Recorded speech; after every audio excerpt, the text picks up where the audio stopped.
Assalamualaikum warahmatullahi wabarakatuh. Anak-anak, apa kabar hari ini? Mudah-mudahan tetap sehat ya. Hari ini kita akan belajar mengidentifikasikan keragaman keagamaan yang terdapat di sekitarnya dan manfaat keragaman karakteristik setiap individu dalam kehidupan sehari-hari. Sebelum belajar, kita berdoa dulu ya. Berdoa, mulai.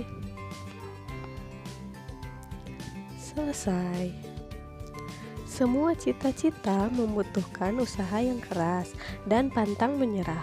Bahkan terkadang kamu harus melakukannya lebih keras dibandingkan orang lain. Sudahkah kamu menentukan cita-citamu? Tentunya kamu harus melakukan sesuatu untuk mencapai cita-cita tersebut, bukan?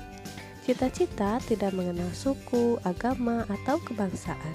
Semua orang dapat menempatkan cita-citanya setinggi langit, namun setiap orang harus berusaha keras untuk mencapainya. Amati gambar berikut. Dapatkah kamu menjelaskan gambar-gambar tersebut? Apakah tempat-tempat ada di daerah tempat tinggalmu? Tempat-tempat tersebut pasti ada yang merancang membuatnya seperti bacaan berikut. Sang arsitek. Pada tahun 1955, Presiden pertama Indonesia, Insinyur Soekarno, mengadakan sayembara membuat desain maket Masjid Istiqlal. Sebanyak 22 dari 30 arsitek lolos pada seleksi awal. Presiden Soekarno pun mengumumkan bahwa pemenangnya adalah seorang bernama Frederick Silaban. Siapakah dia? Frederick Silaban lahir di Bonandolok, Sumatera Utara, 16 Desember 1912. Ia adalah seorang lulusan Koningin Wilhelmina School, sebuah sekolah teknik di Jakarta. Meskipun bukan lulusan sekolah arsitektur, ia dapat memenangi sayembara tersebut, dan semenjak itulah karya-karyanya banyak dikenal di seluruh Indonesia. Masjid Istiqlal merupakan masjid terbesar dan termegah di Indonesia yang dibangun pada tahun 1961 dan pertama kali dibuka untuk digunakan pada tahun 1978. Dengan demikian diperlukan waktu 17 tahun untuk Indonesia. Ia bahkan berhasil menyandingkan pembangunan masjid ini dengan gereja katedral di Jakarta. Gereja katedral adalah gedung tempat umat Katolik beribadah. Konsep persatuan dan kesatuan yang dibuat oleh Presiden Soekarno dapat diwujudkan dengan baik melalui kedua bangunan tersebut. Hingga kini, kedua gedung yang menjadi simbol toleransi dan persatuan itu tetap kukuh berdiri, meski arsiteknya telah tiada. Tak hanya berkarya membuat Masjid Istiqlal, beberapa gedung bersejarah telah dirancangnya. Sepanjang hayatnya, ia telah ikut merancang 700 bangunan di seluruh Indonesia.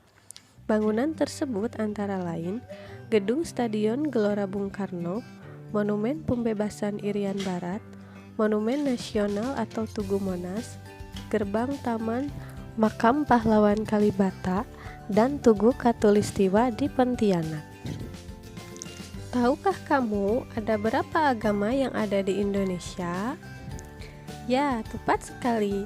Ada 6 agama yang diakui oleh pemerintah Indonesia, yaitu Islam, Kristen Protestan, Kristen Katolik, Buddha, Hindu, dan Konghucu. Setiap agama mempunyai hari raya untuk diperingati dan dirayakan, punya tempat ibadah, serta kitab suci yang dipercayai sebagai tuntunan hidup dalam beragama.